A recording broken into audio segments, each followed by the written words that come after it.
शरीर में आसक्त मनुष्यों की अधोगति का वर्णन। शरीर में आसक्त माने कि जो सांसारिक आदतों में परिवर्तित होते हैं लोग,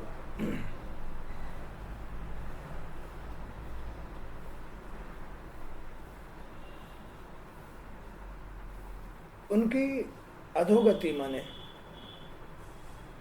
उनके जीवन में कितना कष्ट, परेशानियां, उनकी क्या हालत होती है, कितनी बुरी हालत होती है। तो यहाँ शरीर में आसक्त मनुष्यों की अधोगति का वर्णन मैं आज तुमको सुना रहा हूँ। कपिल मुनि अपनी माताजी से ये हालचाल बता रहे हैं। कपिल मुनि एक बहुत ही श्रेष्ठ ऋषि थे। कपिल मुनि श्रेष्ठ ऋषि का अर्थ होता है जो केवल भगवान से प्रेम करते हैं, जो अपने भगवान से योग ले सकते हैं, परमात्मा से योग ले सकते हैं। वो सभी जीवों से प्रेम करते हैं, सबसे प्रेम करते हैं, किसी का बुरा नहीं चाहते हैं। ऐसे लोगों को ऋषि कहते हैं, जो केवल परमात्मा में ही आसक्त होते हैं, परमात्मा स्वरूप ही होते हैं। तो यहाँ वही कपिल रूप जो भगवान का ही रूप थे, भगवान का अवतार थे, और वो अपनी माता को समझा रहे हैं कि माता, जो ये सांसारिक पुरुष हैं, इनको कितने कष्ट झेलने पड़ते हैं,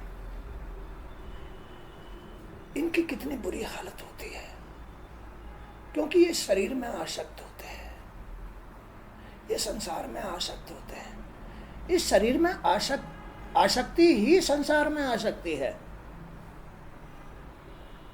इस शरीर का हालचाल ही ऐसा है।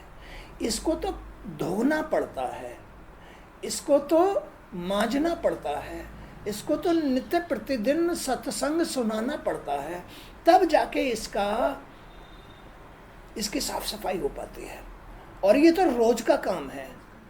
ऐसा नहीं है कि तुमने आज सत्संग सुन लिया तो तुम्हें सब कुछ हालचाल पता चल गया। नहीं नहीं नहीं नहीं, ये तो ऐसे ही है जैसे तुम रोज घर की सफाई करते हो, ऐसे ही इसकी भी रोज सफाई करनी पड़ती है। अगर तुमने रोज सफाई नहीं की घर की, तो कितना कूड़ा हो जाएगा, कितनी गंदगी हो जाएगी, पैर रखने को भी मन नहीं करेगा, रहने को भी मन नहीं करेगा। ऐसे ही इसकी हालत है। जब ये रोज साफ नहीं होता है तो जी इसमें उकला जाता है, बेचैन हो जाता है।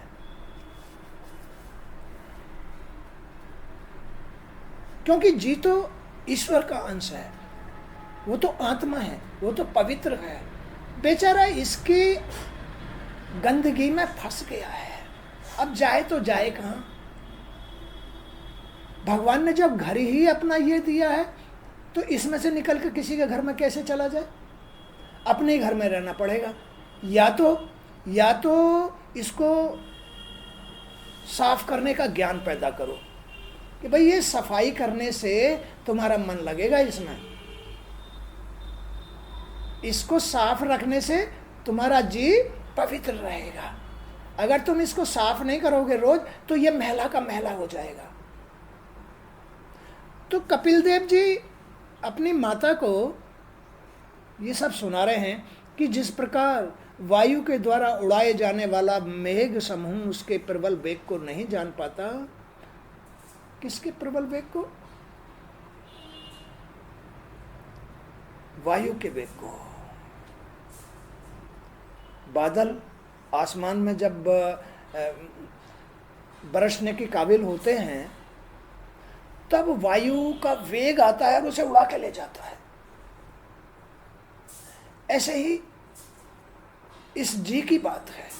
जब इसमें से इस शरीर में से ऐसी वायु निकलती है, ऐसा मन बनता है, तो सच्चाई को उड़ा के ले जाती है, बारिश का लाभ नहीं मिलने देती है, अच्छी सोच का लाभ नहीं मिलने देती है। ये ऐसी घटना है।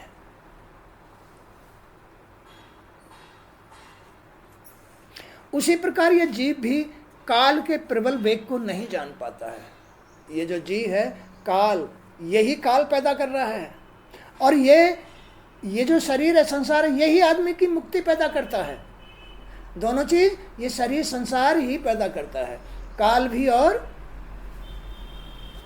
गति, मुक्ति, मोक्ष, दोनों का साधन ये शरीर संसार ही है। और इस संसार में तो भाई माया छुटी हुई है। अब तुम देख लो कि तुम्हें इस संसार में से मुक्ति पाने के लिए, अपनी गति पाने के लिए, अपना मोक्ष पाने के लिए तुम्हें माया का कैसे साथ लेना है। अगर माया के तुम दो गुणों को छोड़ करके सतोगुण का, भाव भक्ति का साथ लोगे तो तुम पार हो जाओगे।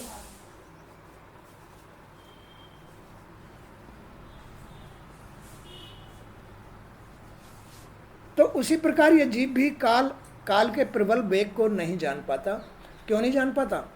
क्योंकि इस संसार की जो गंदगी है जीव को अंधा कर देती है। आंधी, इसमें से आंधी उठती है और उस आंधी में ये जीव अंधा हो जाता है।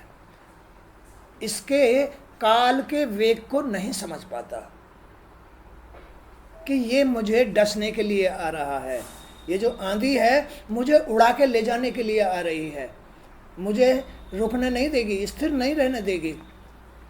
तो ये जीव इतना बेचारा असहाय हो जाता है इस काल के वेग में, इस दूषित वेग में, कि वो कुछ देख नहीं पाता और विभिन्न योनियों में गिरकर अनेक कष्टों को भोगता रहता है। विभिन्न योनियों में जब जीव इस संसार में उसके प्रबल वेग में, काल वेग में जब लिपट जाता है, अंधा हो जाता है, तो फिर वो कुकर्म करना, अंधे की तरह चलना शुरू कर देता है। कभी कहीं सिर लगता है, कभी कहीं कुछ टटोलता है, कभी कुछ। ये अंधापन है। वही जीव संसार में आंखों के सामने कभी कोई काम ढूंढता है, कभी कोई काम ढूंढता है, कभी कोई काम ढूंढता है, लेकिन कहीं पार नहीं बसती है। ये गति जीव की हो जाती है। ये काल वेग है, इसको कहते हैं काल वेग। क्यों? क्योंकि ये जीव इस संसार रूपी शरीर के अंदर बस अंधा हो गया, सत नहीं रहा, उजाला नहीं रहा, ज्ञान नहीं रहा। इसमें आसक्त होकर, कुछ तो इसने मतलब आसक्त उसको अंधा कर दिया, कुछ अंधा होकर के कुछ और अपने आप टकराने लगा। दोनों बातें हो जाती हैं। संसार की आंधी उसे अंधा कर देती है और फिर अंधा होकर के वो अपने जरूरत के लिए छटपटाता है, फिर उसमें आसक्ति ही हो जाता है। उसे जो है अब क्या करे, मजबूर हो गया, अब कहाँ जाऊँ, मैं तो अंधेरे में ही, मेरे पास तो चिराग भी नहीं है, मेरे पास तो तेल भी नहीं है, मेरे पास तो कुछ नहीं है, अब मैं क्या करूँ, मुझे तो अंधेरे में ही रहना पड़ेगा। फिर वो अंधेरे में ही आसक्त हो जाता है। ऐसी दशा इस जीव की हो जाती है।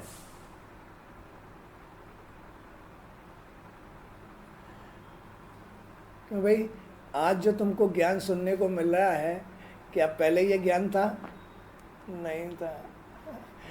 लिपट गए, कीचड़ में लिपट गए, अब दलदल में से निकला भी नहीं जा रहा। ऐसी दलदल है ये कि इसमें जो घुस गया फिर इसमें से निकल नहीं सकता। ऐसी ये दलदल है।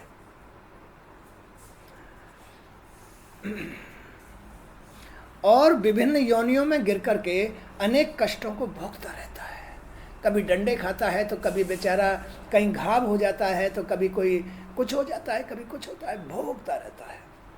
यह अपने सुख के जितने भी साधन एकत्र करता है इस हाल में, घर बनाता है, गाड़ी लेता है, घोड़ा लेता है, फलाना ढमका काम, दुकान खोलता है, शोरूम खोलता है या और कोई साधन बनाता है, यह अपने सुख के लिए जितने भी साधन एकत्र करता है, काल उन सभी को नष्ट कर डालता है।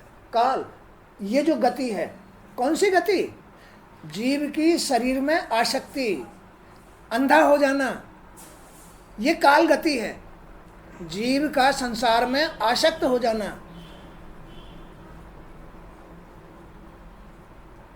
अंधा हो जाना, इसमें लिप्त हो जाना, ये गति उसके सभी साधनों को नष्ट कर देती है। सब साधनों को नष्ट कर देती है। अब तुमने समझ लिया अपने जीवन का बुरा हाल क्या है? सबका ही हाल है ये।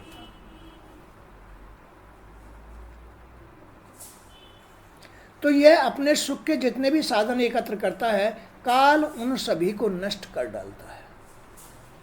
कोई पढ़ता है, कोई पढ़ाता है।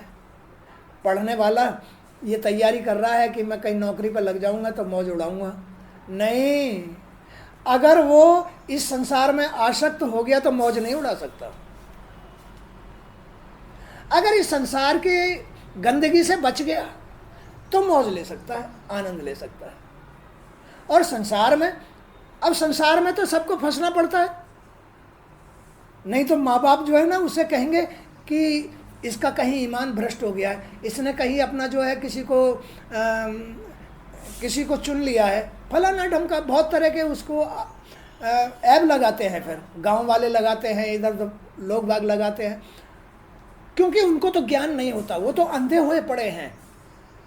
बचने वाला कहीं से कुछ ज्ञान मिल गया और इससे बचना चाहता है, बच रहा है, तो गांव वाले नहीं बचने देते, माँ बाप नहीं बचने देते, क्योंकि वो तो अंधे हैं ना। तो यह अपने सुख के जितने भी साधन एकत्र करता है, काल उन सभी को नष्ट कर डालता है। काल की उत्पत्ति यहाँ से होती है। काल का मतलब है कि सतधारी जीव का अंधा हो जाना, पागल हो जाना, इस शरीर में विकारों में, आसक्तियों में लिप्त हो जाना, इसको काल कहते हैं। माने काल का मतलब है अंत। काल का मतलब है अंत, अंत में लिप्त हो जाना। अब उसका अंत जरूर होगा। इसका कारण यही है कि यह जीव अपने शरीर और अन्य संसाधनों को ही सत्य मान लेता है। जो सत्य है, जीव तो सत्य था, अब वो चूंकि अंधा हो गया, पागल हो गया, अब उसको इतना पागलपन, अंधेरापन आ गया, इतनी अज्ञानता आ गई कि वो इनको ही सत्य मान लेता है, इनमें ही आसक्त हो जाता है।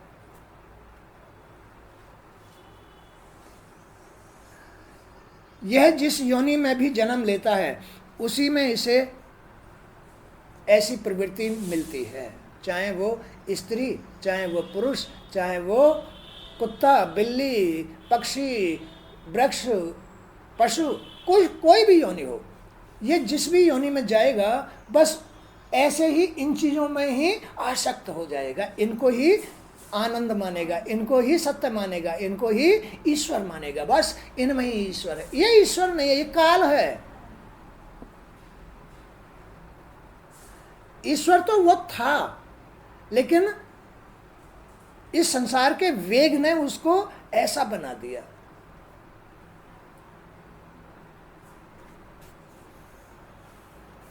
ये जिस योनि में भी जन्म लेता है उसी में इसे ऐसा भोगना पड़ता है और उसी से इसको मोह हो जाता है।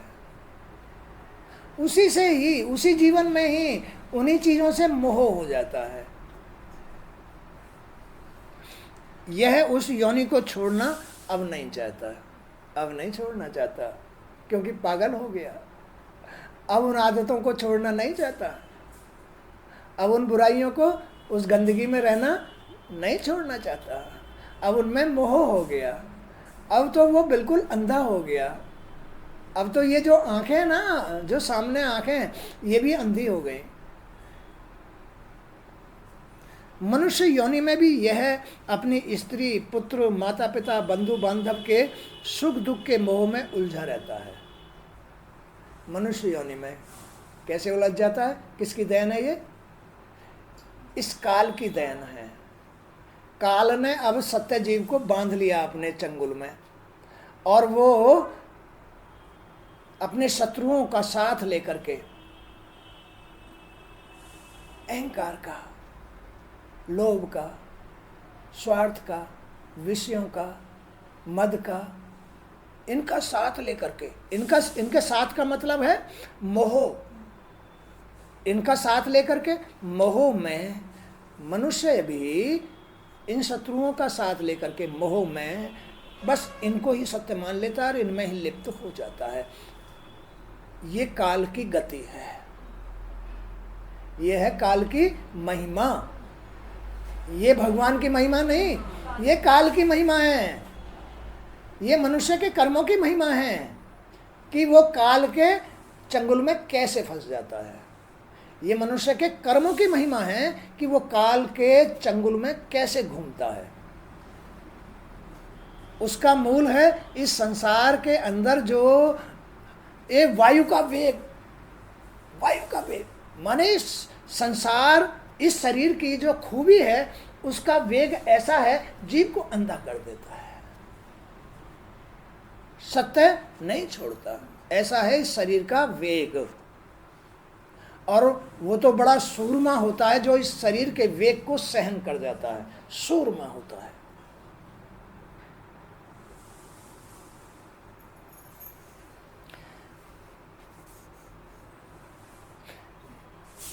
मनुष्य योनि में भी यह अपनी स्त्री, पुत्र, माता पिता, बंधु बांधव के सुख दुख के मोह में उलझा रहता है और विविध पाप कर्मों में फंसा रहता है और करता रहता है। पाप कर्मों को ही करता रहता है, उनमें ही फंसा रहता है।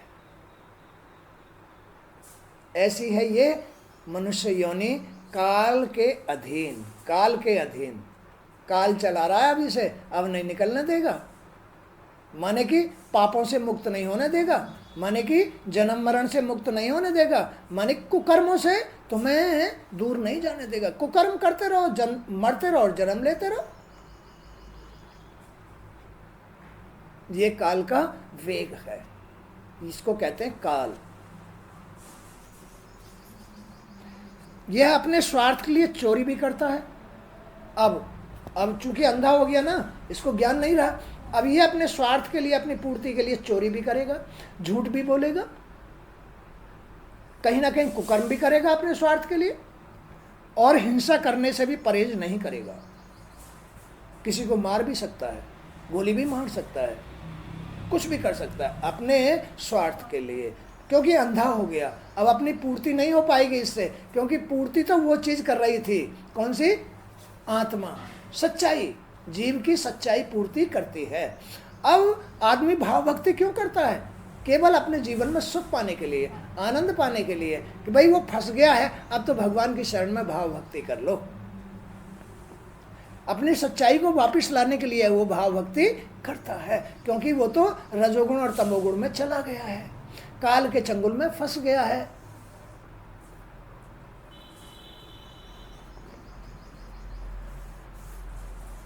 मनुष्य योनि में भी है। हाँ, तो यह अपने स्वार्थ के लिए चोरी और हिंसा करने में परहेज नहीं करता है।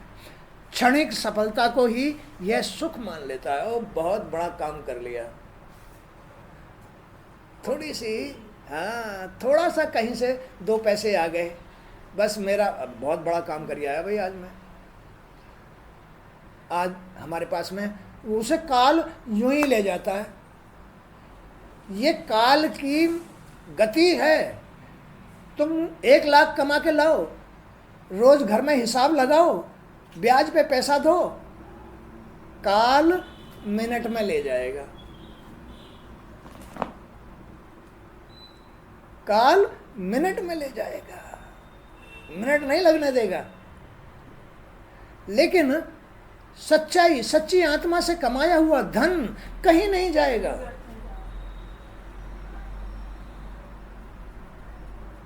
जीव नियम के साथ रहे, धर्म के साथ, भगवान अपनी आत्मा के साथ, सच्चाई के साथ रहे, इनमें ना फंसे, तो उसका कमाया हुआ धन व्यर्थ नहीं जाता है। सच्चाई के साथ, बुराई के साथ तो ऐसे ही जाएगा, काल के साथ तो ऐसे ही जाएगा। चोरी का माल मोरी में ही जाएगा, लोभ का माल चोरी में ही जाएगा, ब्याज पे उठाया पैसा ब्याज ऐसे ही जाएगा, कोई नहीं रोक सकता, कष्ट और उठाना पड़ेगा। तो इसलिए भैया इस काल के वेग से बचने के लिए, नमस्ते भाई, इस काल के वेग से बचने के लिए जीव को अंधा नहीं होना चाहिए। अपने आत्म स्वरूप में, सत्य स्वरूप में भगवान के नियम धर्म अपनाते रहने चाहिए, तो भक्ति बनी रहेगी, भगवान का साथ मिलता रहेगा और इस काल के चंगुल से बचा रहेगा। वहाँ काल की दाल नहीं गलती है, नहीं तो काल फंसा लेगा।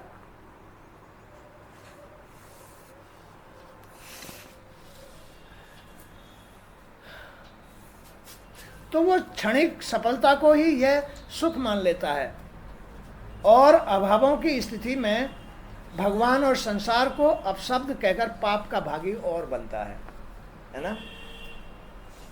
फंस तो खुद गया, अब वो भगवान को भी अपशब्द बोलेगा और संसार को भी अपशब्द बोलेगा कि ये संसार बहुत बुरा है, ये संसार मेरे काम नहीं आता है, ये भगवान बहुत बुरा है, भगवान बेकार है, सब बेकार की बातें हैं। लेकिन वो समझ नहीं पा रहा है कि ये खेल सत्य और असत्य का है, ये भगवान और काल का खेल है। काल और भगवान का जो खेल है, लीला है, वो तुम्हारे जी के साथ है। तुम इस संसार में घुसे हुए हो, इससे तुम पागल हो गए हो, इससे ही तुम्हारी बुद्धि मन भाव सब कुछ संसार में रम गया है। ये तुम्हें अब सत्य में नहीं जाने दे रहा है। इसका मतलब काल गए, जन्म मरण पाप कमाते रहना, दुख भोगते रहना, कष्ट भोगते रहना, यह है काल की महिमा। और सत्य की महिमा, काल की दाल नहीं गलती है। न रोग आएगा, न धोग आएगा, न भय आएगा, न टेंशन आएगी। अपने नियम धर्म से भगवान की शरण बना के रखने वाला आदमी सच्चाई के साथ, न कभी झूठ बोलेगा, न चोरी करेगा, वो जान जाएगा, उसे ज्ञान हो जाएगा, भगवान उसको ज्ञान दे देगा कि ये मैं हूँ। क्या है वो? सत्य है। नियम धर्म से ज्ञान रूप वही है। ज्ञान से उसको समझ आएगा कि भाई इसमें तो फंस जाते, ये तो दलदल है, भाई चोरी करना पाप है, भाई इससे जन्म मरण होते हैं, ये कभी दुख नहीं, कभी सुख नहीं देता, ये तो दुख देते हैं, रोग देते हैं, टेंशन देते हैं, चिंता देते हैं, भैया इन कामों को मत करो। ज्ञान से अकल आती है, जीने की अकल ज्ञान से आती है, नहीं तो काल ज्ञान को खत्म कर देता है, अज्ञानता में ले आता है और कुकर्म करवाता है। अज्ञानता काल।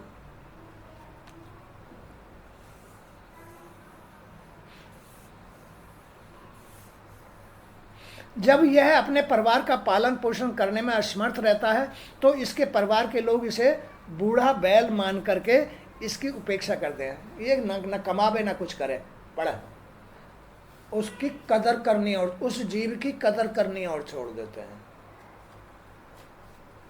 जब वो अपने परिवार को पालने में, उनको सहयोग देने में असमर्थ हो जाता है तो बूढ़े बैल की तरह, जैसे बूढ़ा बैल एक जगह ही पड़ा रहता है, ऐसे उसे बूढ़ा बैल मान करके उसकी उपेक्षा कर देते हैं। बेटा खाने की भी नहीं पूछते, उसकी खाने की भी नहीं पूछते, उसके पहनने की भी नहीं पूछते, उसके नहाने धोने की भी नहीं पूछते, उसकी कोई इज्जत नहीं करते। गया हो, क्यों? अंधा हो गया था, काल ने उसको इस पोजीशन में पहुंचा दिया।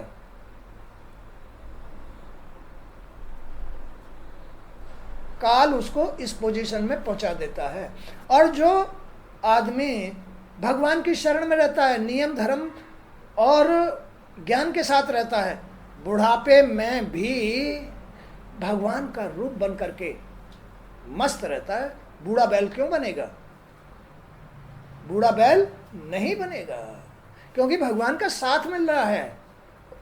जीव सत्य के साथ है, जीव को ज्ञान है, जीव ने भगवान की शरण ले रखी है, जीव ने अपनी आत्मा को धारण किया हुआ है, जीव नियम धर्म के साथ सच्चाई से जी रहा है, तो उसे बुढ़ापे में भी बूढ़ा बैल नहीं बनना पड़ेगा भाई। नहीं तो बूढ़ा बैल बन करके उपेक्षित हो जाता है, पड़ा रहता है इसको सूत्र, कोई ना करता ना धरता, इसका घर में कोई महत्व नहीं है। उसकी स्त्री भी कह देगी यही बात, उसकी स्त्री भी कह देगी। इस पर भी इसे जीवन से वैराग्य नहीं होता। इतना होने पर भी, इतना होने पर भी जीव को इस गंदगी से वैराग्य नहीं होता, इस संसार के काल के वेग को नहीं समझ पाता। इतना होने पर भी इस काल के वेग को नहीं समझ पाता है कि मेरी सब बच्चों ने उपेक्षा कर दी, कोई मुझे पानी तक नहीं देता और मैं बूढ़ा बैल बन के पड़ा रहता हूँ, मुझको उठा नहीं जाता, घुटनों में दर्द रहता है, अब मेरी तो कोई पूछ ही नहीं करता। क्यों? क्योंकि वो काल के चंगुल में फंस गया, काल ने उसको बैठा दिया बूढ़ा बैल बना करके। क्यों बने भाई? भगवान की शरण में क्यों नहीं रहे? भगवान को बड़ी गाली दी थी, बड़ी संसार को गाली, तूने अपने आप को नहीं देखा कि तू क्या कुकर्म कर रहा? अपने आप को तो देखा नहीं, इस संसार में आसक्त हो गया। जब तो तू इसे ही सत्य मानता था, जब तो तू इसको ही अच्छा मानता था, इसमें बड़ा आनंद लेता था, हैं? अब क्या हो गया? अब बूढ़ा बैल बन के पड़ा रहता है एक जगह। कौन आएगा तेरी बात पूछने की? किसके पास टाइम है? कोई नहीं करेगा। बूढ़ा बैल बन करके पड़ा रहता है, जो भगवान की शरण में नहीं रहता, ज्ञान के साथ नहीं रहता, गुरुओं से ज्ञान नहीं लेता, वो बूढ़ा बैल बन करके लास्ट में इस तरह से पड़ जाता है। काल उसको यहाँ इस पोजीशन में पहुंचा देता है, काल उसको इस पोजीशन में पहुंचा देता है। भले ही परिवार में असहाय होने के कारण इसकी जिंदगी कुत्ते जैसी क्यों ना हो जाए, बूढ़े बैल की, अज्ञानी जो काल की चपेट में आ गया है, जो संसार में ही आसक्त हो गया है, भले ही परिवार में असहाय होने के कारण इसकी जिंदगी कुत्ते जैसी क्यों ना हो जाए, इस प्रकार जो मूढ़ पुरुष इंद्रियों को न जीतकर निरंतर परिवार के पोषण में ही लगा रहता है, उसमें ही आसक्त रहता है, उसी मोह में आसक्त रहता है, स्त्री में आसक्त रहता है, वह अनेक प्रकार के दुखों को भोगता हुआ मृत्यु को ही प्राप्त होता है। जो नहीं निकल पाया इस चंगुल से, बूढ़ा बैल भी बनेगा, मृत्यु भी आएगी उसको, और ये कष्ट भी भोगने पड़ेंगे जो इस मोह से नहीं निकला। कोई नहीं बचा सकता, ये काल की महिमा है। जब तुमने काल की शरण ली हुई है तो भोगो, भगवान की शरण लो, कोई भोग नहीं। जब यमदूत उसके सूक्ष्म शरीर को पकड़कर ले जाते हैं तो मार्ग में उसे अनेक कष्टों को सहते हुए जाना पड़ता है, ऐसे नहीं। जब आदमी बूढ़ा बैल बनकर मृत्यु को प्राप्त होता है ना, मृत्यु को प्राप्त होता है, तो यमराज आते हैं उसकी आत्मा को लेने के लिए, जी को लेने के लिए, और घसीटते वो ले जाते हैं।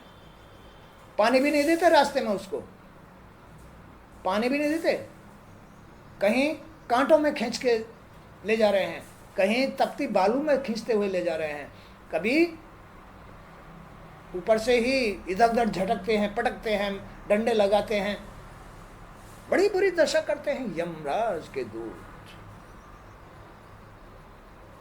ये संसार का क्षेत्र है, ये शासन संसार का है। भगवान के यहाँ कोई शासन नहीं है, कोई नियम धर्म नहीं है। वो तो भगवान का सच्चा भक्त है, वो तो भगवान तो स्वयं भगवान है, उनका कोई शासन नहीं है। शासन तो इस काल का है,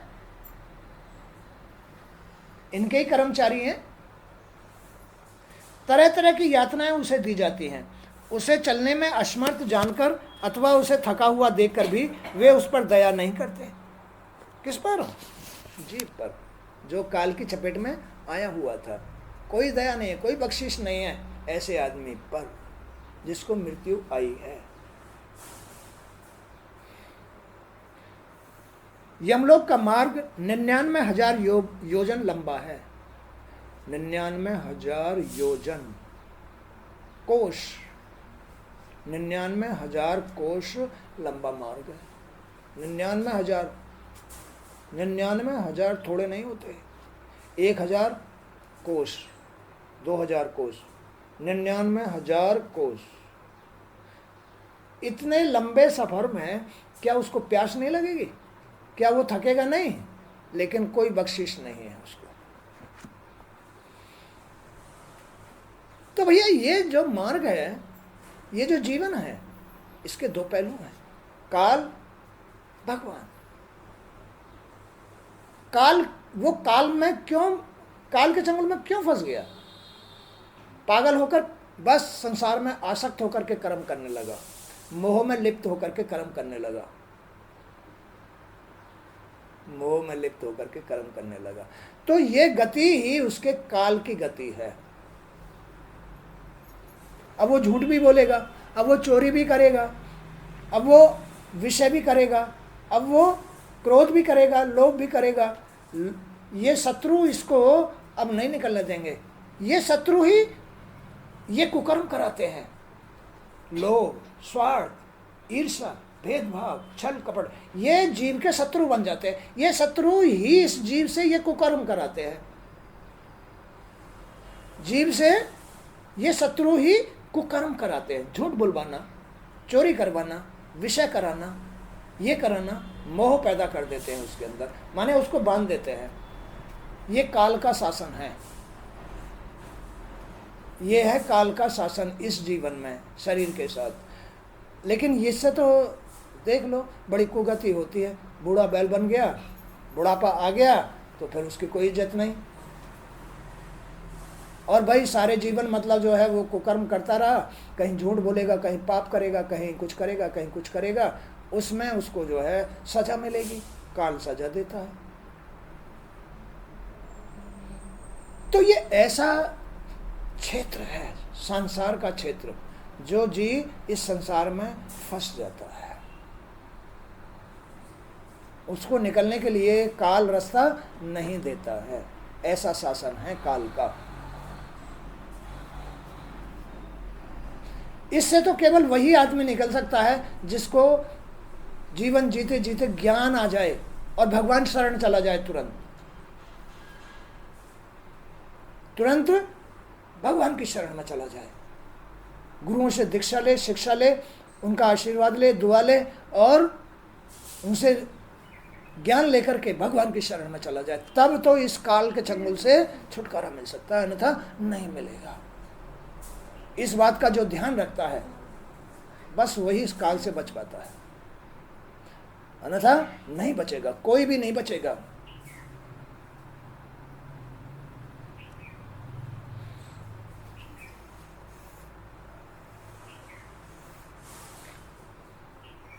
हाँ, तो उसे चलने में असमर्थ जानकर अथवा उसे थका हुआ देखकर भी वे उस पर दया नहीं करते। यमराज के दूत उल्टे उस पर कौड़े बरसाते हैं, कष्ट देते हैं कि तू भगवान का अंश होते इतना कुकर्म करके आया संसार में। तू तो भगवान का अंश है, कुकर्म करने के लिए पैदा किया था, भगवान को बदनाम करने के लिए, भगवान पर कीड़े मतलब जो है छींटे, गंदे छींटे उछालने के लिए, भगवान को बुरा बताने के लिए तुझे जन्म दिया था।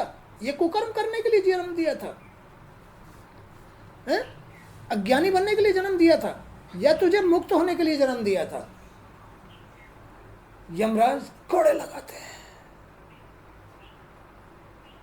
जीव की जो ये रूप है ना तुम्हारा, ये अंदर एक आत्मा भी ऐसी ही है, इसी आकृति की एक और आत्मा है जिसको जी कहते हैं। उस जी को निकाल कर ले जाते हैं और उस जी को आकृति में बदल करके खींच कर ले जाते हैं। वो आकृति दिखाई नहीं देती है, किसी को भी दिखाई नहीं देती। एक तो ये है आकृति और एक इसके अंदर आत्मा जो जी है वो आकृति है। उस आकृति को यमराज खींच के ले जाते हैं, बड़ी कुगति उसकी करते हैं, कौड़े बरसाते हैं, तपती वालू में खींच के ले जाते हैं। भैया छुटकारा पाना है तो केवल ज्ञान लो और भगवान की शरण में पहुंच जाओ, तब इससे छुटकारा मिलेगा, अन्यथा नहीं मिलेगा, मरना पड़ेगा, कुगति भी होगी। यमराज अपने दूतों के द्वारा उसको सजा भी देंगे और काल उसको जीते जी जब तक उसके प्राण नहीं निकले हैं तब तक काल का शासन उसको खूब हंता रहेगा। कभी उसके कमाए हुए को छीन के ले जाएगा, दुख देगा, कभी उसके बच्चे बीमार हो जाएंगे, उसके माध्यम से भी दुख उठाएगा। वो जी उसने ही तो पैदा किया है ये सारा जंजाल, उसने ही तो संसार में आसक्त होकर के सत्य को छोड़ा है, सत्य को छोड़ा है। तो संसार के मजे ले ले, संसार के मजे में यही है भैया। कभी उसे बच्चों के माध्यम से कष्ट मिलेगा, कभी उसे किसी माध्यम से, कभी संपत्ति के माध्यम से, कभी पैसे के माध्यम से, कोई लेके देगा नहीं, कष्ट। अब जिसने नहीं दिए अब उसकी भी तो वही हालत होगी। तो ये काल गति है, काल का शासन है, इसमें तो कष्ट है ही, कोई नहीं रोक सकता। किसी भी योनि में चले जाओ, भगवान ने तुम्हें इसमें फंसने के लिए नहीं भेजा था, इसमें से निकलने के लिए भेजा था।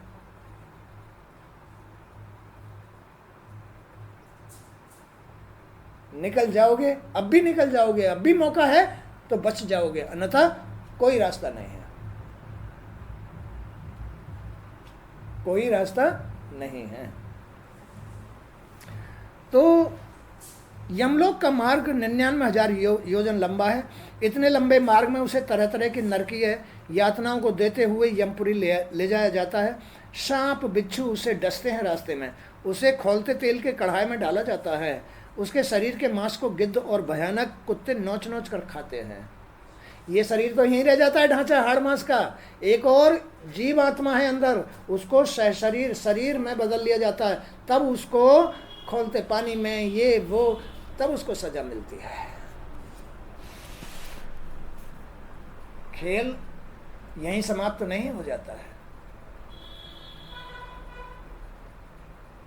ये तुम्हारे भूल की सजा है। इस भूल में क्यों आए? तुम्हें तो इस भूल से मुक्त होने के लिए भेजा था, तुम इसमें आए क्यों? तुमने भगवान को गंदा आक्षेप क्यों लगवाया? इस आत्मा को आक्षेप क्यों लगवाया? इसे भूल में क्यों डाला? इसे अंधा क्यों किया? इस संसार में तो हवा भी चलती है, इस संसार में तो जल भी है, इस संसार में तो आकाश भी है, पृथ्वी भी है, अग्नि भी है। तुम भूलकर अग्नि में क्यों कूदे? तुम भूलकर जल में क्यों कूदे? तुम भूल में आकर के हवा के बेग के सामने क्यों आए? क्यों आए? भूल में ऊपर चढ़ के नीचे क्यों गिरे? भूल में ही गिरता है आदमी, ज्ञान में नहीं गिरता। ऐसी दशा है। यही पंचभूत हैं, पृथ्वी आकाश जल वायु अग्नि, ये संसार है। इनको कभी भी, भगवान को कभी भी, इनको कभी भी मैला नहीं करना चाहिए। तो गति मिलेगी, तो सुख मिलेगा, तो आनंद मिलेगा, तो मुक्ति होगी, भूल नहीं आएगी। भूल में तो यही दशा होगी। भाई अब पंचभूतों को क्यों मतलब जो है बुराई देते हो? इस संसार को क्यों बुराई देते हो? भगवान को क्यों बुराई देते हो? अज्ञानी हो गए ना, अपने रूप को भूल चुके हो ना।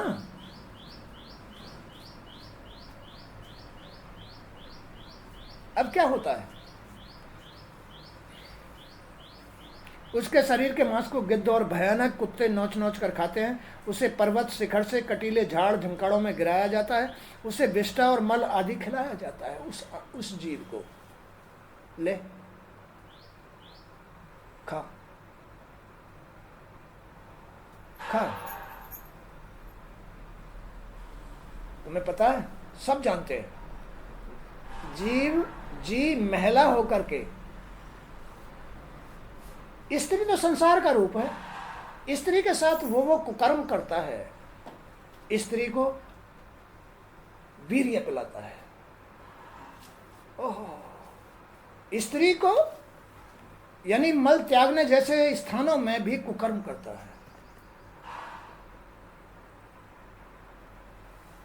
अब ले ले सजा, इन सब की सजा मिलेगी, नहीं छोड़ेंगे। काल का शासन है, करने भरने हैं ये काल शासन, करने भरने। कर लो, अब भर लो। यमराज के दूत, सब कुछ लिखा होता है उसके अंदर, जी के अंदर सब कुछ लिखा होता है। तुम्हें एक एक बात पढ़ करके वहां बताई जाएगी, इस बात की सजा है, ये कर्म किया तुमने, भोग लो। तुम्हें इसलिए थोड़ी भेजा था कि तुम एक सच्ची आत्मा को गंदी कर दो, मैली कर दो, तुम भगवान को छींटे मारो, तुम संसार को, प्रकृति को बुरा कहो, माता को बुरा कहो। बुरा तू खुद हो गया था, भोग सजा, स्त्री हो या पुरुष, भोग सजा। ऐसे कितने ही नरकीय कष्ट, स्त्री हो या पुरुष, ऐसे कितने ही नरकीय कष्ट, स्त्री हो या पुरुष, सभी को भोगने पड़ते हैं। देख लो, ये कष्ट उसके द्वारा किए गए सांसारिक पापों के आधार पर उन्हें दिए जाते हैं। जो संसार में जो उसने पाप किए हैं उनके आधार पर ये कष्ट, स्त्री हो या पुरुष, दिए जाते हैं। वास्तव में यदि देखा जाए तो स्वर्ग और नरक इसी लोक में विद्वान, यही विद्वान है, स्वर्ग भी और नरक भी। उसके कर्मों का दंड यही मिलेगा। किंतु मोह और स्वार्थ के कारण अहंकार में भरा प्राणी इसे भूला रहता है, अहंकार में भूला रहता है, और अनेक प्रकार के जघन्य पापों के कष्ट भोगता रहता है। कष्ट तो भोगता रहेगा, इन्हें समझ नहीं पाएगा, छोड़ नहीं पाता है। कष्ट तो भोगता रहेगा, हानि तो उठाता रहेगा, लेकिन सही रास्ते नहीं जाएगा, ज्ञान नहीं लेगा, अमल नहीं करेगा, कुकर्म नहीं छोड़ेगा। यह है भगवान का और काल का शासन। काल के शासन का अर्थ है जीव जो आत्मा था वही संसार के वेग में, इसमें से जो वायु चल रही है ना, वो वायु उसे उड़ा के ले जाती है, सच्चाई से भिन्न कर देती है, और इस संसार में आसक्त मोह में परिवर्तित करके उसको हाल बेहाल कर देती है। इसी की वजह से बुढ़ापा आता है, जिसकी उपेक्षा कर दी जाती है। किसी का बिरले का ही भाग्य ऐसा होता है जिसको सेवा मिलती है, इस कोई बिरला ही होता है। माते ये मनुष्य योनि बड़ी साधना के उपरांत मिलती है। पीछे कहीं कोई पुण्य करियाए हो या 84 लाख भोग करके पूरे हो गए हो तब भगवान मानव योनि देता है, या कोई पुण्य हो जाता है तो मानव योनि मिलती है। परंतु मनुष्य इसका लाभ भगवान की भक्ति करके नहीं उठाता। मनुष्य इस योनि में मनुष्य इस जन्म का लाभ आदमी भक्ति करके भगवान की तो इसका लाभ नहीं उठाता है, बल्कि और हानि उठाता रहता है, कष्ट उठाता रहता है।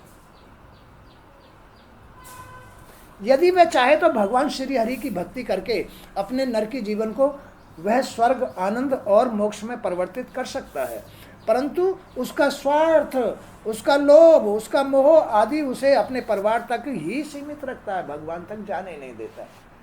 अरे भगवान की भक्ति करें या मतलब जो इन बालकों को पालें, पाल ले भाई, पाले, पैदा किए तो पाल ले, पाल ले, देख क्या चमत्कार होता है।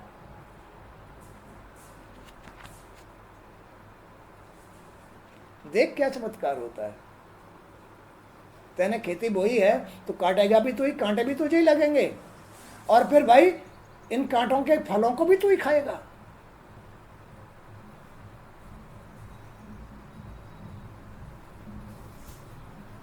परंतु उसका स्वार्थ, लोभ, मोह आदि उसे अपने परिवार तक ही सीमित रखता है। उनके भौतिक सुख के लिए वह अनेक प्रकार के पाप कर्म करता रहता है और उनमें लिप्त रहता है। वह यह नहीं जानता कि मृत्यु के उपरांत उसे अपने पापों का फल अकेले ही भोगना पड़ेगा। अभी तो इनके साथ इनके लिए पापी बनना है, अगले जन्म में अकेला ही उन पापों को भोगेगा। अभी यही नहीं छूट गया। अभी तू जिनके लिए पाप कमा रहा है, मृत्यु के बाद जब तुझे अकेले रह करके जन्म लेना पड़ेगा तब तू ही तो भोगेगा, वो थोड़े ही भोगेंगे।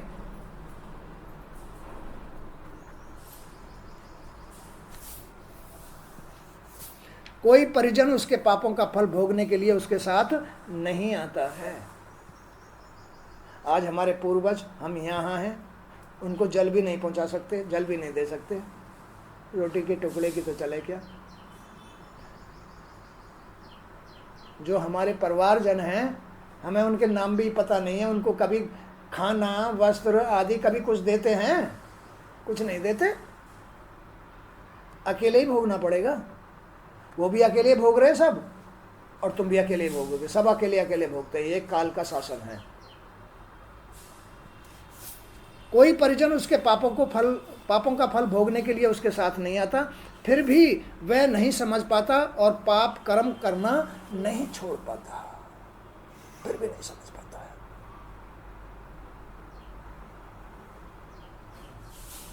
अरे तो भाई ये जिंदगी है, ये जीवन है, नेक कमाई करो, जानो इस जिंदगी के दोनों पड़ों का रहस्य जानो, काल का रहस्य जानो, भगवान का रहस्य जानो, और अपने जीवन को उसी जिसमें लाभ है उसमें परिवर्तित कर लो। तब तो तुम्हारा कुछ लाभ है जीने का, जन्म लेने का। अन्यथा इसे तो कुत्ता बिल्ली भी भोगते हैं। तो फिर तुम में और कुत्ता बिल्ली में क्या अंतर हुआ? मानव योनि इतनी श्रेष्ठ है कि तुम फैसला नहीं ले सकते।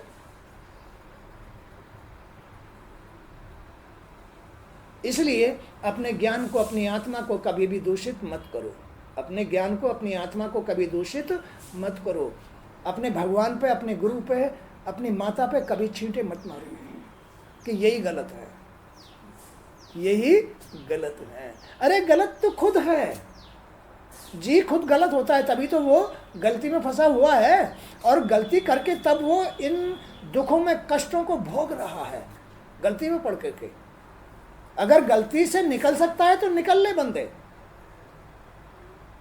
निकल सकता है तो निकल ले, अब भी मौका है, निकल जा। तेने अगर एक कदम भी तेने भगवान के क्षेत्र में रख दिया तो बाह पकड़ के खींच लेंगे और तुझे काल से बचा लेंगे। ऐसा रहस्य है।